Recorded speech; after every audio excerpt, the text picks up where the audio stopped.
On the frozen Eastern Front of World War I, Russian soldiers carried a weapon so modern that it arrived decades ahead of its time. Follow this story to see how one rifle from the Russian Empire quietly changed the future of infantry warfare. In 1916, the Russian Empire fielded one of the most advanced infantry weapons of the First World War, the Fedorov Avtomat. At a time when most armies still relied on bolt-action rifles, this weapon offered something radical: automatic fire in the hands of ordinary soldiers. Designed by Vladimir Fedorov, the Avtomat fired a smaller, lighter cartridge, allowing controllable bursts instead of slow, deliberate shots. It was compact, fast, and suited for close combat, especially in forests and trench assaults. In many ways, it resembled what the world would later call an assault rifle, decades before the concept became standard. Russian units used the Fedorov Avtomat in limited numbers, primarily on the Romanian front. There, its advantages became clear. Soldiers could suppress enemy positions while advancing, breaking the rhythm of traditional rifle combat. Firepower was no longer tied to heavy machine guns.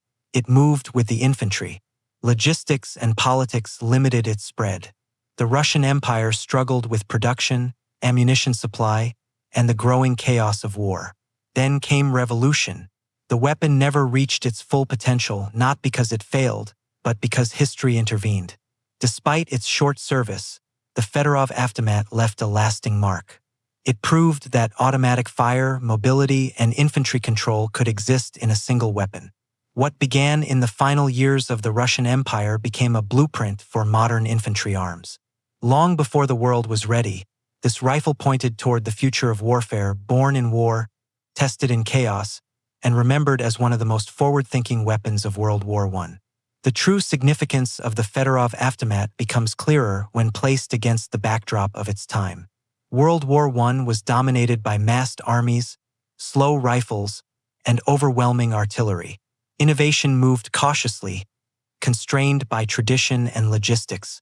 In this environment, the Avtomat stood out as an anomaly, a weapon built not for static lines but for movement and initiative. Russian soldiers who carried it experienced a different kind of combat rhythm. Instead of firing single shots and waiting, they could apply sustained pressure.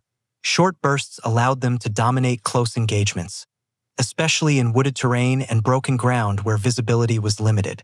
This changed how small units behaved, encouraging aggression and coordination rather than passive endurance. The choice of ammunition was crucial. By using a lighter cartridge, the Avtomat reduced recoil and made automatic fire practical for individual soldiers. This decision reflected a deep understanding of battlefield realities. Accuracy under stress mattered more than raw power. It was a philosophy far ahead of its era. Military observers did not fully grasp what they were seeing.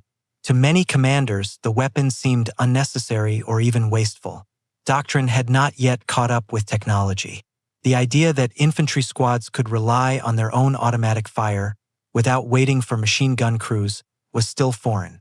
Production remained limited, and the chaos of revolution sealed its fate. The Russian Empire collapsed before the Avtomat could influence doctrine on a large scale. Yet the concept survived. Engineers and historians later recognized its importance, identifying it as a direct ancestor of modern assault rifles. In retrospect, the Fedorov Avtomat was not a failed experiment, but a premature one.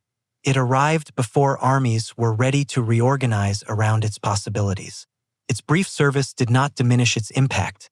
It clarified a path that others would follow decades later. Among the weapons of World War I, few pointed so clearly toward the future. In the hands of Russian soldiers on the Eastern Front, the Avtomat demonstrated what infantry warfare could become: mobile, aggressive, and defined by control rather than sheer volume. It was a weapon born in the final years of an empire, carrying with it a vision of wars yet to come. Its legacy becomes even more striking when we consider how little recognition it received at the time. While other nations focused on refining bolt-action rifles or improving heavy machine guns, the Fedorov Avtomat quietly challenged the entire structure of infantry combat. It suggested that the individual soldier could carry not just a rifle, but a decisive share of battlefield firepower. The weapon influenced thinking more than armies. Engineers studying post-war developments saw in it an early solution to problems that would dominate the 20th century. how to balance mobility, fire rate, and control. The Avtomat showed that smaller cartridges, selective fire, and compact design were not weaknesses, but advantages. These ideas would later reappear in far more famous weapons. For the Russian Empire, the Avtomat was a glimpse of what might have been. Had the war continued under stable conditions, and had industry been able to support it, the weapon could have reshaped Russian infantry doctrine. Instead, it became a casualty of history, overshadowed by collapse and revolution rather than battlefield failure. Yet its influence did not vanish. Later Soviet designers were aware of Fedorov's work, and elements of his thinking survived in Soviet small arms philosophy. The concept that infantry should dominate close combat with controllable automatic fire became a cornerstone of future design. In the context of World War I, the Fedorov Avtomat stands apart not because of numbers or victories, but because of timing. It was a weapon that arrived too early for its own good. While the world was still trapped in trenches, it imagined soldiers moving forward with speed and initiative. Among the many weapons forged in the fires of the Great War, few were as forward-looking. The Fedorov Avtomat did not define the First World War, but it quietly defined the wars that followed. The story of the Fedorov Avtomat is ultimately a story about transition. It existed at the edge between two eras of warfare, one dominated by mass formations and rigid doctrine, and another defined by mobility, initiative, and small unit firepower.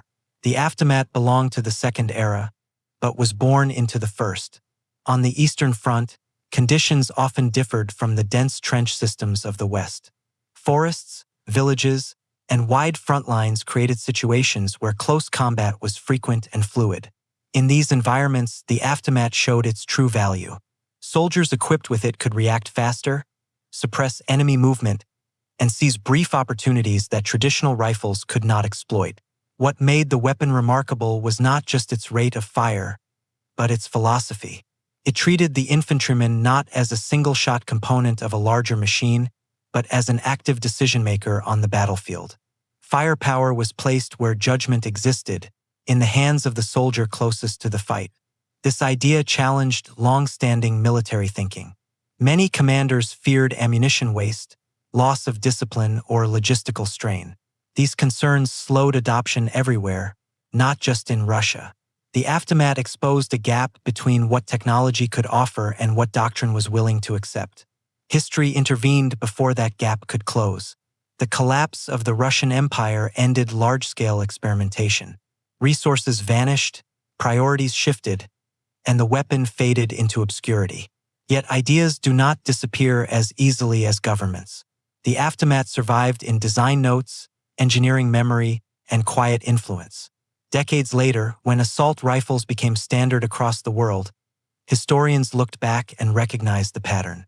The features once considered strange, intermediate cartridges, controllable automatic fire, compact design, had become the norm. The future had simply taken time to arrive. In the end, the Fedorov Avtomat was not defined by how widely it was used, but by how clearly it saw ahead. It was a weapon that did not belong to its moment, but to the next generation of war. Born in the final years of an empire, it carried a vision that outlived the world that created it. The longer one studies the Fedorov Avtomat, the clearer it becomes that its importance lies in how it reframed the role of infantry. Until then, the individual soldier was expected to endure, hold ground, fire carefully, and wait for orders or supporting weapons. The Avtomat proposed something different. It encouraged action. It allowed a soldier to shape the fight in real time. This shift had deep consequences. Automatic fire at squad level meant that initiative could move downward, away from distant command posts and into the chaos of the front line. Small units no longer depended entirely on artillery schedules or machine gun crews. They could react instantly, exploiting confusion and momentum. This was a quiet but profound change. The Avtomat also highlighted how technology can outpace institutions. The rifle worked, the concept worked, but the surrounding system, training, supply, doctrine was not ready. Ammunition compatibility, production capacity, and command culture all lagged behind the idea itself. The weapon exposed these weaknesses without ever being given the chance to overcome them. In that sense, the Avtomat was less a battlefield tool and more a warning. It showed what modern infantry warfare would demand: flexibility, speed, and trust in lower-level decision-making. Armies that learned this lesson would dominate later conflicts. Those that ignored it would struggle to adapt. Even its limited use mattered. Soldiers who carried it experienced a new relationship with combat. They were not just participants in a vast, impersonal struggle. They were agents capable of influencing outcomes in close engagements. That experience stayed with military thinkers long after the rifle itself disappeared from service. When viewed today, the Fedorov Avtomat feels almost out of place among the weapons of World War I. It does not belong alongside bolt-action rifles and heavy machine guns. It belongs with the weapons of the mid-20th century. That is precisely why it matters. In the end, the Avtomat stands as one of the clearest examples of a weapon arriving before its time. It did not fail because it was wrong. It failed because the world around it was not yet ready to change.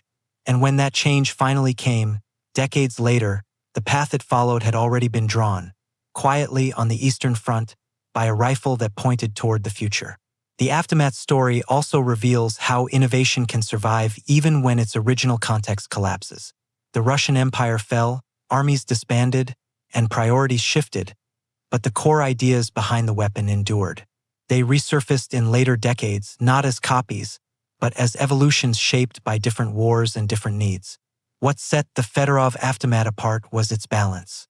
It was not designed for endless fire, nor for long-range marksmanship.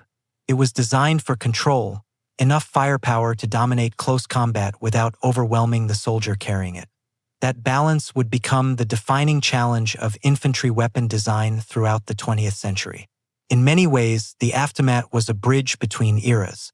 It connected the age of single-shot discipline to the age of maneuver warfare. While World War I remained largely trapped in static lines, this weapon hinted at a future where speed, initiative, and adaptability would matter more than sheer mass. Its obscurity is part of its legacy. Because it never became widespread, it avoided the myths and exaggerations attached to more famous weapons. What remains is a clear, honest example of foresight, engineering that understood where warfare was going, even if history delayed its arrival.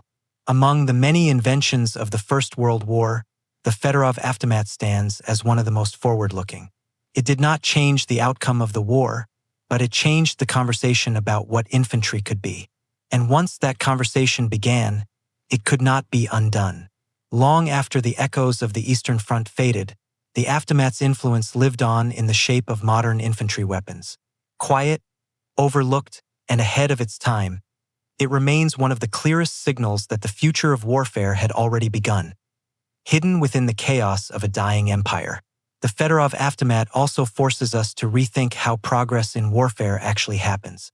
Breakthroughs are often imagined as dramatic moments, new weapons instantly reshaping battlefields. In reality, progress is usually quiet, fragmented, and uneven. The Avtomat did not overturn doctrine overnight. Instead, it planted an idea that waited years, even decades, to fully grow. That idea was simple but radical. Infantry effectiveness depended on controllable firepower at the moment of contact. The Avtomat showed that fire superiority did not require massive crews or static positions. It could be carried, aimed, and employed by a single soldier moving with intent. This redefinition of power at the lowest level of combat would become decisive in later wars. The weapon also highlighted the importance of environment. On the Eastern Front, vast spaces and broken terrain demanded adaptability. The Avtomat thrived where rigid formations struggled. Its success in these conditions underscored a truth that modern armies would later embrace. Equipment must match how and where soldiers actually fight, not how planners imagine they should fight. Even its limited production tells a story. Scarcity turned the Avtomat into a specialist tool, often assigned to units expected to operate aggressively.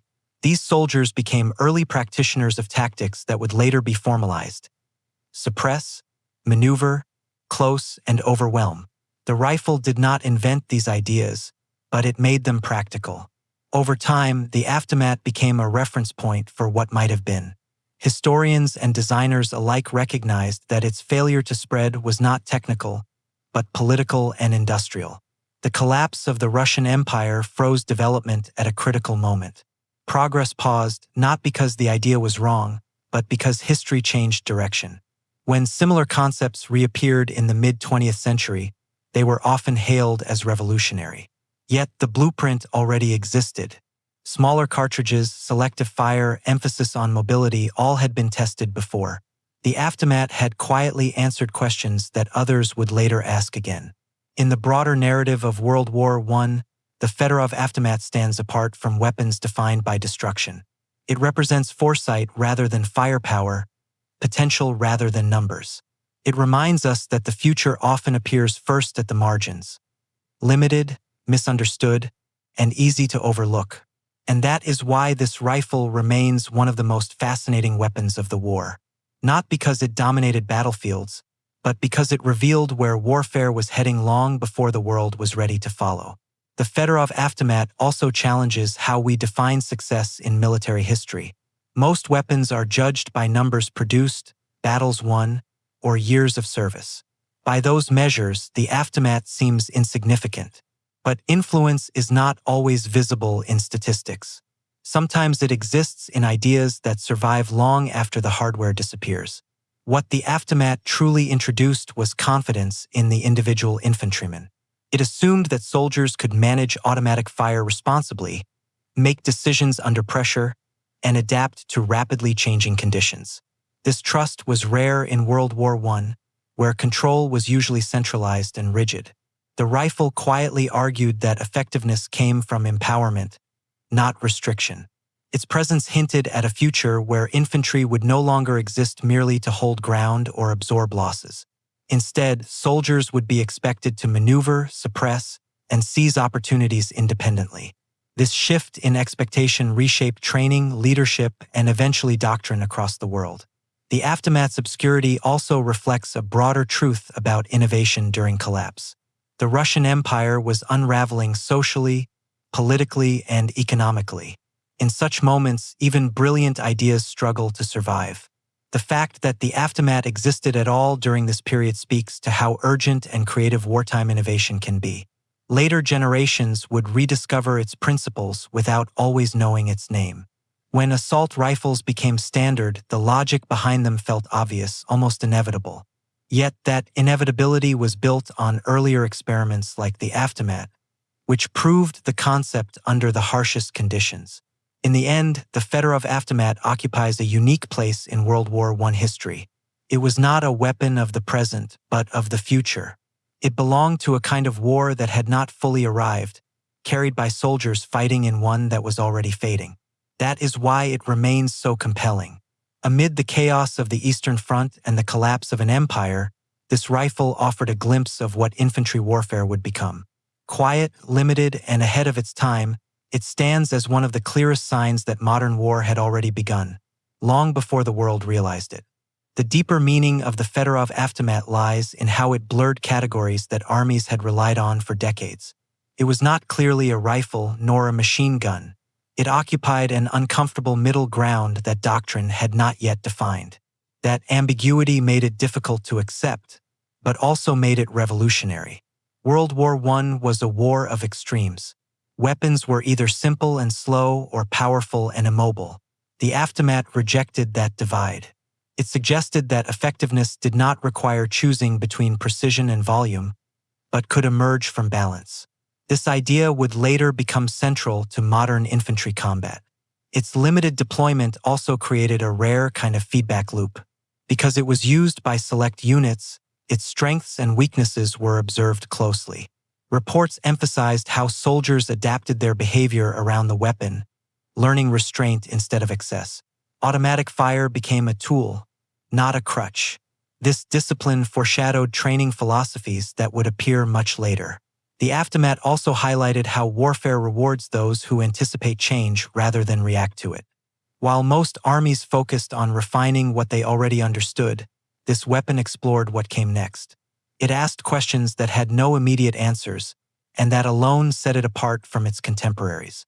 Even today, historians debate whether it should be called the first assault rifle.